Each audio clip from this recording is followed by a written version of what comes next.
BA द्वितीय वर्ष हिंदी साहित्य के विद्यार्थियों, हिंदी साहित्य के दूसरे प्रश्न पत्र नाटक एवं एकांकी के अंतर्गत एकांकी के अर्थ स्वरूप और उसके भेदों पर हम पिछले अध्याय में चर्चा कर चुके हैं। आज के व्याख्यान में हम एकांकी के तत्वों पर विचार करेंगे।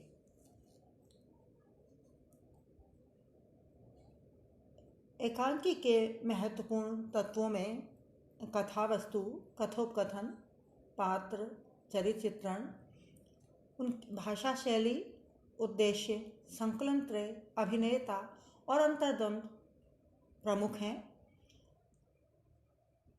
इस व्याख्यान में हम प्रत्येक तत्व पर विस्तार से चर्चा करेंगे।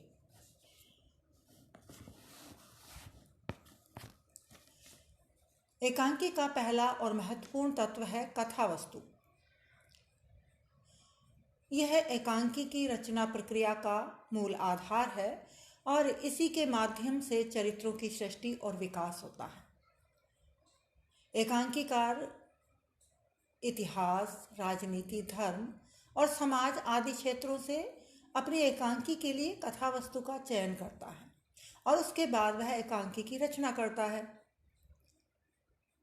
इसके साथ यह भी जरूरी है कि उस कथा वस्तु को जो उसने एकांकी में ग्रहण की है या जिसका चयन किया है, वह जीवन के जो समसामयिक संदर्भ हैं उनसे संबद्ध करके अपने पाठकों या दर्शकों का ध्यान आकृष्ट करे।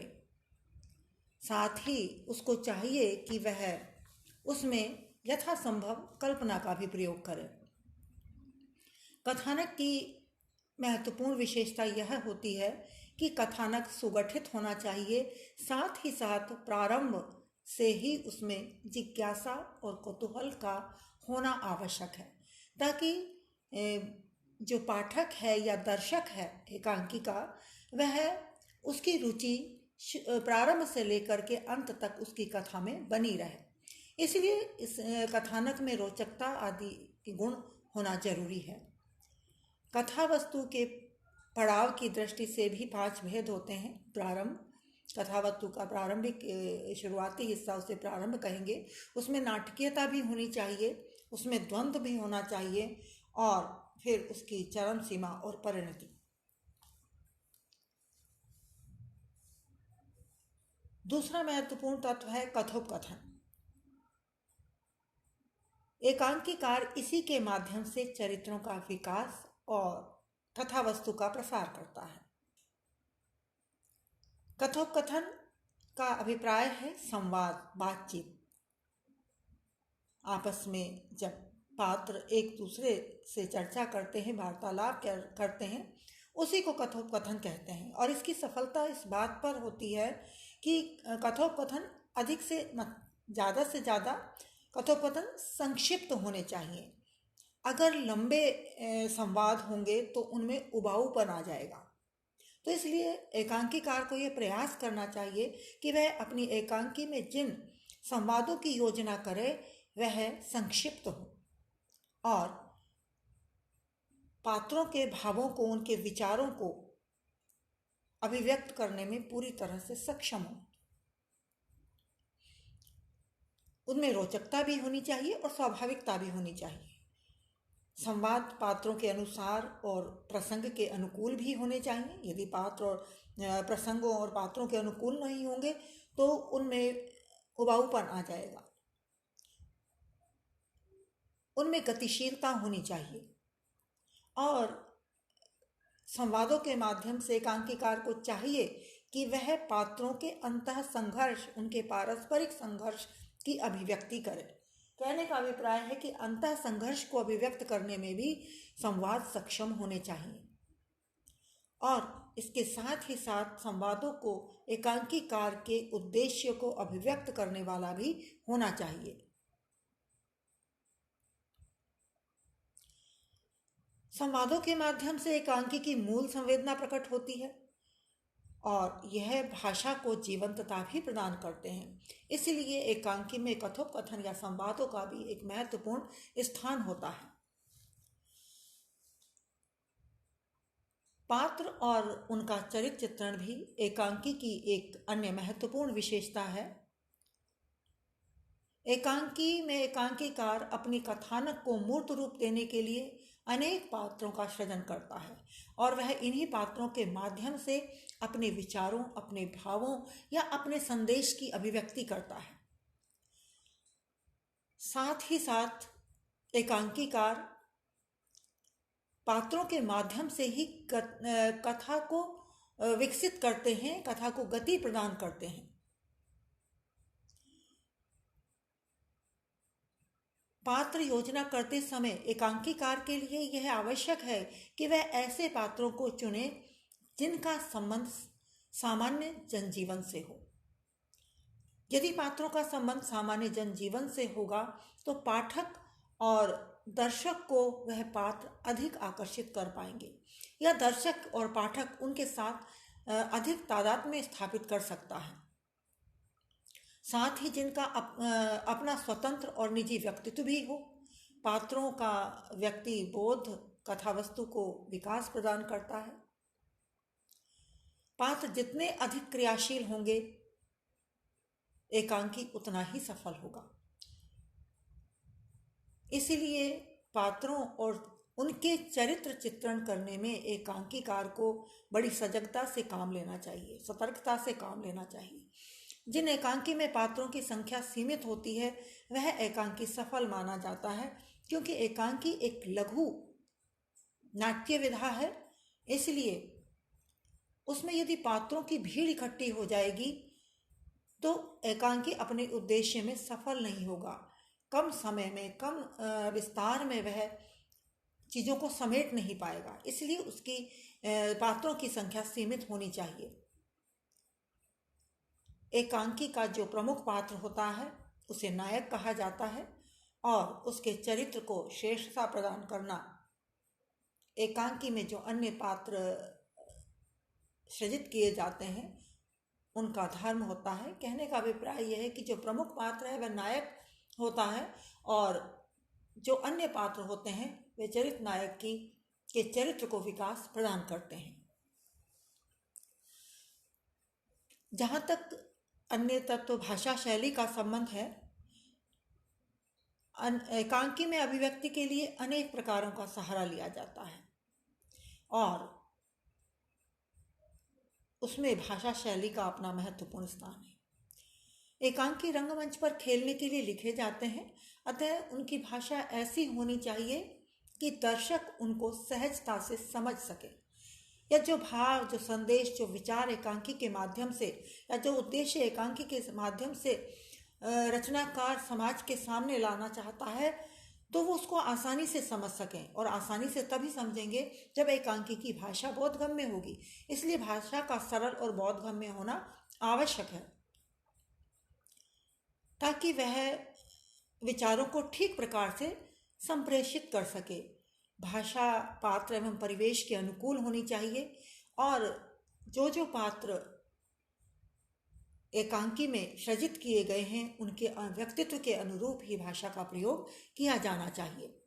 साथ ही साथ एकांकी में भाषा के साथ शैली पर भी विशेष ध्यान दिया जाना चाहिए और एकांकी के लिए मुख्य रूप से नाट्य शैली का ही उपयोग होना चाहिए, नाटकीय शैली का ही उपयोग होना चाहिए, क्योंकि अभिनय की इसमें प्रधानता होती है और जब अभिनय की प्रधानता होगी तो अभिनय को प्रकट करने के लिए, अभिनय की अभिव्यक्ति के लिए नाटकीय शैली ही सर्वोत्तम मानी गई है। और इसके अतिरिक्त यदि किसी अन्य शैली का प्रयोग किया जाता है तो वह उपयुक्त या श्रेष्ठ नहीं माना जाएगा या ऐसे एकांकी को श्रेष्ठ एकांकी नहीं कहा जा सकता। इसलिए उसमें शैली का भी विशेष रूप से ध्यान रखना चाहिए। पांचवा तत्व है उद्देश्य। प्रत्येक रचना का कोई ना कोई उद्देश्य होता ही है। प्रत्येक रचना का ही क्या, हम कोई भी कार्य करते हैं उसके पीछे कोई ना कोई उद्देश्य लेकर ही चलते हैं। उसी तरह से कोई भी साहित्यिक रचना हो या एकांकी हो, उसका भी कोई ना कोई उद्देश्य होता है, या कहा जाए रचनाकार का कोई ना कोई ऐसा उद्देश्य होता है जो वो पाठकों के या दर्शकों के सामने प्रस्तुत करना चाहता है। एकांकीकार भी विभिन्न चरित्रों के माध्यम से, संवादों के माध्यम से अपने विचारों या अपने उद्देश्य को प्रकट करना चाहता है और करता भी है। लेकिन यहाँ एक बात यह ध्यान रखने योग्य है कि एकांकीकार जिस उद्देश्य को लेकर के चला है उस उद्देश्य की अभिव्यक्ति प्रत्यक्ष रूप से नहीं करनी चाहिए। ये एक श्रेष्ठ एकांकी का लक्षण नहीं है, बल्कि एकांकीकार को चाहिए कि वह अपने उद्देश्य को सांकेतिक तरीके से अपनी रचना में अभिव्यक्त करे और इसके साथ ही जीवन के अंतर्विरोधों और विशेषताओं की आलोचना एकांकी में व्यंग्यात्मक ढंग से की जानी चाहिए। यानी कि वो अभिव्यक्त होना चाहिए, व्यंजित होना चाहिए, स्पष्ट रूप से उसकी घोषणा यानी कि उद्देश्य की घोषणा स्पष्ट रूप से नहीं होनी चाहिए। केवल वह अभिव्यक्ति व्यंजना या सांकेतिक तरीके से उसकी अभिव्यक्ति होनी चाहिए, तभी कोई रचना या एकांकी श्रेष्ठ माना जा सकता है। उद्देश्य अत्यंत महत्वपूर्ण होता है।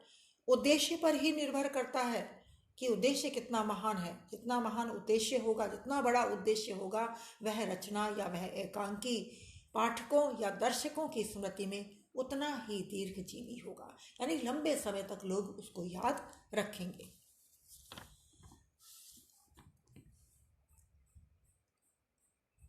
अगला महत्वपूर्ण तत्व एकांकी का है संकलन त्रय। एकांकी में स्वाभाविकता उत्पन्न करने के लिए कार्य, काल और स्थान की एकता का होना महत्वपूर्ण है और यही कार्य, काल, समय और स्थान की एकता को ही संकलन त्रय कहा गया है। अर्थात एक ही कार्य एक ही समय में एक ही स्थान पर होना चाहिए, जिससे दर्शक उसकी पूर्ण अनुभूति कर सके। नाटक में तो अलग अलग दृश्य होते हैं, बहुत विस्तार होता है, इसलिए वहाँ पर्याप्त अवकाश होता है कि बहुत लंबे बाद भी उसकी अनुभूति की जा सके। लेकिन एकांकी में अवसर नहीं होता, समय नहीं होता, विस्तार नहीं होता, घटनाओं की बहुलता नहीं होती। इसीलिए वह एक सुगठित रचना होनी चाहिए। एक ही स्थान पर कोई एक कार्य लिया जाना चाहिए उसमें, और वह कार्य एक ही समय में संपन्न होता हुआ दिखाया जाना चाहिए, और वो भी एक ही स्थान पर। यह एकांकी का ऐसा तत्व है जो नाटक में नहीं पाया जाता, और यही सबसे महत्वपूर्ण तत्व है जो इसे नाटक से अलग करता है। किसी घटना या विषय का समय के साथ पूर्ण ऐक्य होना एकांकी की सफलता के लिए बहुत अधिक महत्वपूर्ण है। इसलिए एकांकीकार को संकलन त्रय के तत्व का, संकलन त्रय की व्यवस्था का पूर्ण रूप से ध्यान रखना चाहिए। एक अन्य तत्व है अभिनयता। एकांकी की सफलता का रहस्य उसके अभिनय होने पर है, यानी कि उसको जितनी अच्छी तरीके से अभिनीत किया जा सकेगा उतना ही अधिक प्रभाव दर्शकों पर वह छोड़ सकेगा। अभिनय के द्वारा पात्र अपने मनोभावों की अभिव्यक्ति करते ही हैं, और नाटकीय और हृदय स्पर्शी जो संवाद हैं वो भी अभिनय के माध्यम से ही प्रभावशाली बन पड़ते हैं। एकांकी की रचना अभिनय को ही दृष्टि में रखकर की जाती है।